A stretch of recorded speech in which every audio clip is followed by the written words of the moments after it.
വയനാട് പുൽപ്പള്ളി അമരക്കുനിക്ക് സമീപം വീണ്ടും കടുവ ആടിനെ കൊന്നു.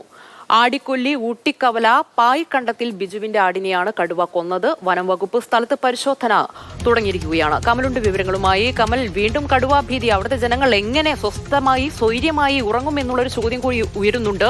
ഇപ്പോൾ കടുവയെ പിടിക്കാനുള്ള നടപടികളിലേക്ക് വനം വകുപ്പ് കടന്നിട്ടുണ്ടോ? ഉമൈബാൻ, ഇന്നലെയും മിനിഞ്ഞാന്നും കടുവയ്ക്കായി വ്യാപകമായ തെരച്ചിൽ നടത്തിയിരുന്നു. ഇന്നലെ പുലർച്ചെയും കടുവ ഒരു ആടിനെ കൊന്നു. പക്ഷേ ആടിനെയും വീട്ടുകാർ ബഹളം വെച്ചപ്പോൾ ഉപേക്ഷിച്ച് ഓടിപ്പോവുകയായിരുന്നു. ഇന്നും അത്തരത്തിൽ വീട്ടുകാർ ഉണർന്നതോടെ കടുവ ആടിനെ ഉപേക്ഷിച്ചു പോയി. അതായത് ഏതാണ്ട് 4-5 ദിവസമായി കടുവ തീറ്റ എടുത്തിട്ടില്ല.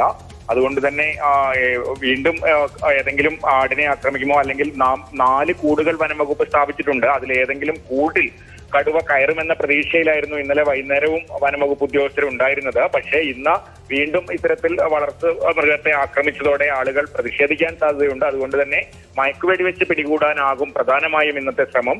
രാവിലെ തന്നെ വനംവകുപ്പ് ഉദ്യോഗസ്ഥർ ആടിക്കൊല്ലിയിലെത്തി കടുവയ്ക്കായി തെരച്ചിൽ തുടങ്ങിയിട്ടുണ്ട്.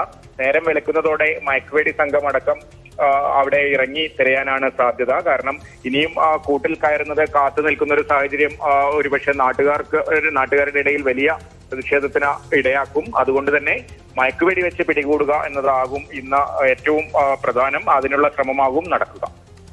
പുൽപ്പള്ളി അമരക്കുനിക്ക് സമീപത്താണ് വീണ്ടും കടുവ ഇറങ്ങിയിരിക്കുന്നത്. കമലാണ് വിവരങ്ങൾ നൽകിയത്.